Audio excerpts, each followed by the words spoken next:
મિત્રો, હું શૈલેષભાઈ જાની નૂતન વિદ્યાપીઠમાંથી ધોરણ 9ની અંદર હિન્દી વિષય સાથે 12મું પ્રકરણ આપણે આગળ લેવાનું હોય આજે એને શરૂઆત કરીએ છીએ. તો સૌથી પહેલાં મહાદેવી વર્મા નામના જે લેખિકા છે, તો લેખિકાનો પરિચય આપણે સૌથી પહેલાં લઈએ. महादेवी वर्मा जन्म सन 1907 ईस्वी सन और निधन सन 1583 ईस्वी सन. यहाँ 1907 है और 1583 है, मतलब वो 1983 है. वहाँ पे उसको प्रिंट मिस्टेक हुई है.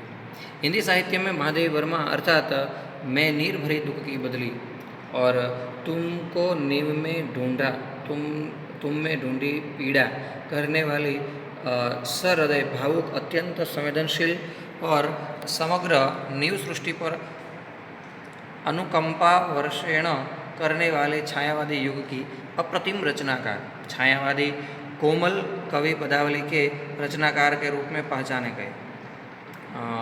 छायावादी युग के 4 स्तंभ गिने जाते हैं: प्रसाद, पंत, महादेवी और निराला. इनके प्रसाद के साथ सदैव इतिहास बोध रहा तो पंत प्रकृति के कोमल कांत पदावली के रचनाकार के रूप में पहचाने गए. निराला अपनी ओजस्विता और रौद्रता के लिए तो महादेवी धीर गंभीर दर्द की दास्तान सुनाने वाली कवयित्री के रूप में पहचाने गई. फर्रुखाबाद में उत्तर प्रदेश में जन्मी महादेवी अहीं सही अर्थ में एक विदुषी और प्रगल्भा नारी के रूप में समग्र जीवन जी गई. मुख्यतया महादेवी कवयित्री ही रही, किंतु स्मृति की रेखाएँ जैसी रचना के द्वारा उत्तम गद्यकार रेखाचित्र के रूप में अपनी पहचान बनाने में सफल रही. प्रयाग महिला विद्यापीठ को प्राचार्य और कुलगुरु के पद पर रहकर शिक्षा के क्षेत्र में आपने अनुपम योगदान दिया. निहार, रश्मि, नीरजा, सांध्यगीत, दीपशिखा, अतीत के चलचित्र और स्मृति की रेखाएँ आदि आपकी बहुचर्चित एवं लोकप्रिय रचनाएँ हैं.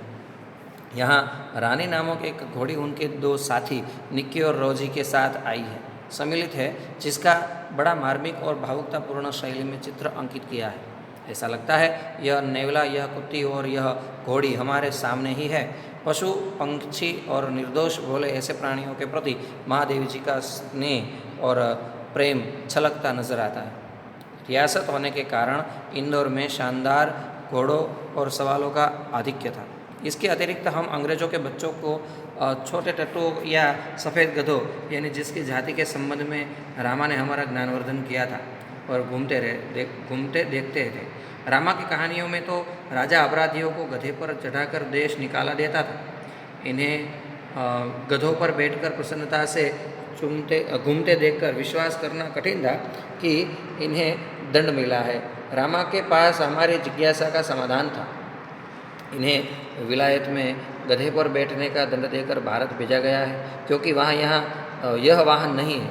एक दिन हम तीनों ने बाबूजी की मौलिक स्मृति पत्र में मेमोरेंडम दिया कि हमारे पास छोटा घोड़ा न रहना अन्याय की बात है.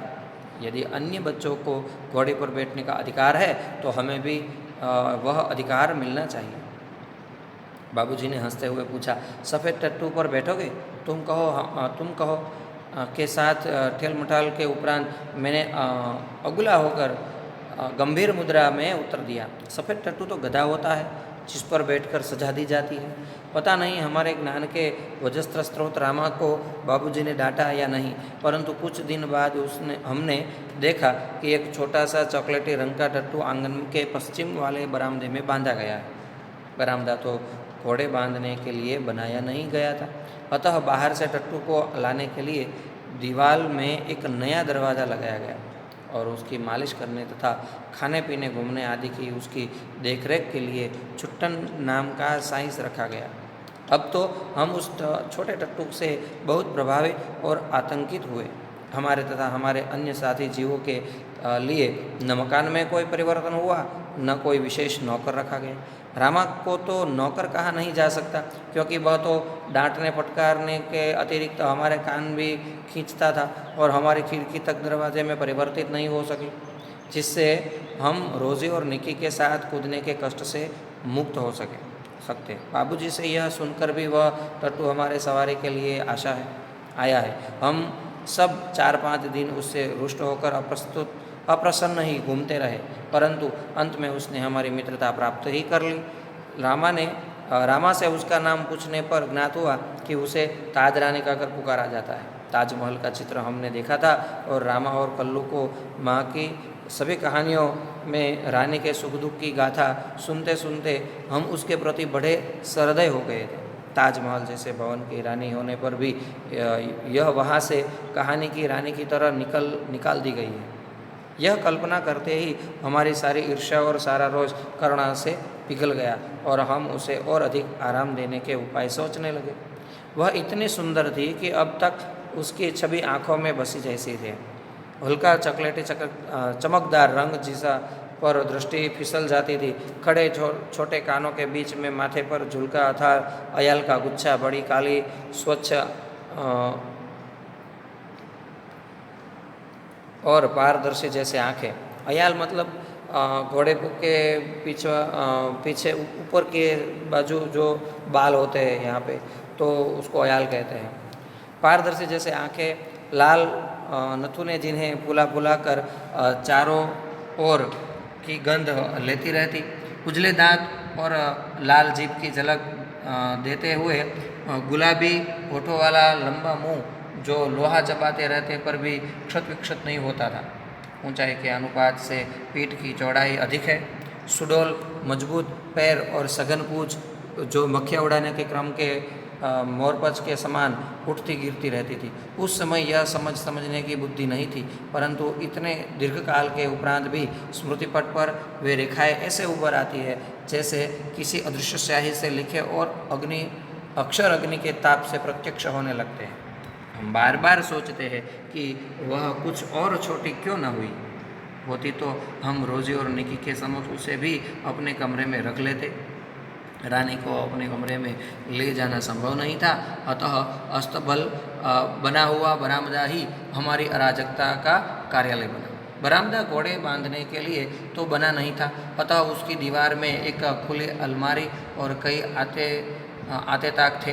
उन्हीं में हमारा स्वेच्छा विस्थापित और शरणार्थी खिलौना का परिवार स्थापित होने लगा। रानी की गर्दन में झूल कर उसके कान और अयाल में फूल खोस कर और उसको बिस्कुट मिठाई आदि खिला कर थोड़े ही दिनों में हमने उससे ऐसी मैत्री कर ली कि हमें न देखने पर वह अस्थिर होकर पैर पटकने और हिनहिनाने लगती। फिर हमारी घुड़सवारी का कार्यक्रम आरंभ हुआ। मेरे और बहन के लिए सामान्य छोटी पर सुंदर जीन खरीदी गई और भाई के लिए चमड़े के घेरे वाली ऐसी जीन बनवाई गई जिससे संतुलन खोने पर भी गिरने का भय नहीं था। जीन मतलब उस पर बैठने के लिए जो साधन बनाया जाता है चमड़े का, उसे जीन कहते हैं। आगे बाहर के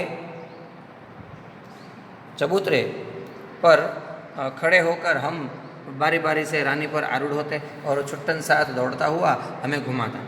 सवेरे भाई बहन घूमते और स्कूल से लौटने पर तीसरे पहर या तो संध्या समय मेरे साथ यह कार्यक्रम दोहराया जाता। परंतु ऐसी सवारी में हमारी विद्रोही प्रकृति कैसे संतुष्ट हो सकती थी। अस्तबल में रानी की गर्दन में झूलकर तथा स्टूल के सहारे उसकी पीठ पर चढ़कर भी हमें संतोष न होता था।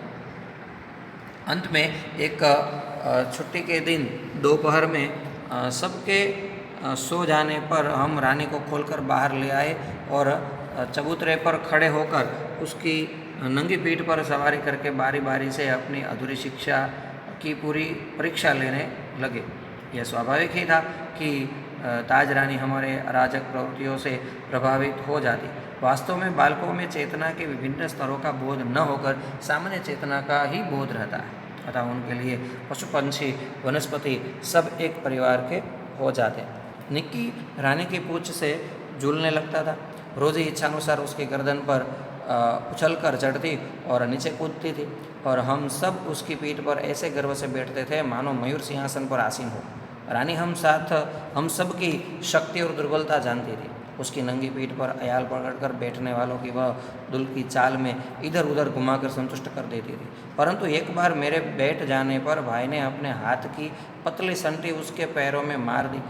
चोट लगने की तो संभावना ही नहीं थी, परंतु इससे न जाने उसका स्वाभिमान आहत हो गया था। कोई दुखद स्मृति उभर आई। वह ऐसे वेग से भागी मानो सड़क, पेड़, नदी, नाले सब उसे पकड़ बांध रखने का संकल्प किए हो। कुछ दूर मैंने अपने आप को उस उड़न खटोले पर संभाला, परंतु गिरना तो निश्चित था। मेरे गिरते ही रानी मानो अतीत से वर्तमान में लौट आई और इस प्रकार निश्चल खड़ी रह गई जैसे पश्चाताप की प्रस्तर प्रतिमा हो। साथियों की चीख पुकार से सब दौड़े और फिर बहुत दिनों तक मुझे बिछाने पर खड़ा रहना पड़ा।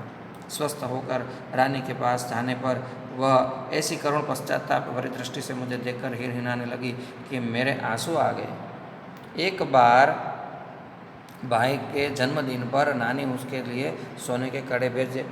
सामान्यतः हम कोई भी नया कपड़ा व या आभूषण पहनकर रानी को दिखाने अवश्य जाते थे। सुंदर छोटे छोटे शेर मुँह वाले कड़े पहनकर भाई भी रानी को दिखाने गया और न जाने किन प्रेरणा से वह दोनों कड़े उतार कर रानी के कड़े सतर्क कानों में वलय की तरह पहना आया। फिर हम सब खेल में कड़ों की बात भूल गए।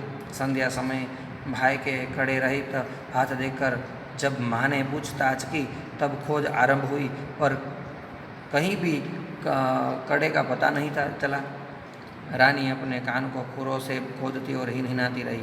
अंत में बाबूजी का ध्यान उसकी ओर गया और उन्होंने मिट्टी हटाने का आदेश दिया। किसी ने कुछ गहरा गड्ढा खोदकर दोनों कड़े गाड़ दिए थे। दंड तो किसी को नहीं मिला, परंतु रानी सारे घर के सदस्य के हृदय में स्थान पा गई। एक घटना अपने विचित्रता में स्मरणीय है। एक सवेरे उठने पर हमने रानी के पास एक छोटे से घोड़े के बच्चे को देखा। यह कहाँ था? यह कहकर हमने रामा को इतना थका दिया कि उसने निरुपाय घोषणा की वह नया जीव रानी के पेट में दाना चारा खाकर सो रहा था। भाई ने उत्साह से पूछा, और भी है? और रामा ने स्वीकृति में सिर हिलाया। अब तो हम विस्मित भी हुए और क्रोधित भी। ये छोटे जीव कोई काम धाम नहीं करते और हमको पीठ पर बैठाकर दौड़ाने वाली रानी का दाना चारा स्वयं खाकर उसके पेट में लेटे रहते हैं। भाई ने कहा, रानी का पेट चीरकर हम कम से कम एक और बच्चा घोड़ा निकाल लें, तब बच्चे घोड़ों पर वे छोटे बहन भाई बैठेंगे और रानी मेरी सेवा में रहेगी। प्रस्ताव मुझे भी उचित जान पड़ा, पर जब एक दोपहर को वह कहीं से शाक काटने का चाकू ले आया तब मेरे साहस ने जवाब दे दिया। एक और भी समस्या की और हमारा ध्यान गया। आखिर हम रानी का पेट सिएंगे कैसे? माँ की महीन सी सुई से तो सीना संभव नहीं था। टाट सीने का बड़ा सूजा रामा कपड़ी अपनी कोठरी में रखता था जहाँ हमारी पहुँच नहीं थी। कुछ दिनों के उपरांत जब रानी का अश्व शिशु कुछ बड़ा होकर दौड़ने लगा तब हमें न अपना क्रोध स्मरण रहा और न प्रस्ताव। यहाँ पर महादेवी जी का एक बचपन दिखाया गया है। उसमें पशु के प्रति उसकी जो आस्था और प्रभाव और आकर्षण है वही हमें दिखाया गया है। उसके प्रति जो निश्चल भाव है, जो करुणा है, संवेदनशीलता है, वह हमारे सामने प्रस्तुत की है। बच्चों जैसी जो हरकत हम करते हैं ऐसी हरकतें भी उसने भी की, तो वह भी हमारे सामने उसने बखूबी से दिखाया गया है। तो इस तरह से अपनी एक लेखनी इस तरह से चलाई जो हमारे सामने यह घटना हो रही हो। इसकी लेखनी बहुत प्रभावशाली है। इसी तरह हम आगे भी जो प्रकरण बाकी है उसको भी हम लेंगे। तो यहाँ तक हम रखते हैं।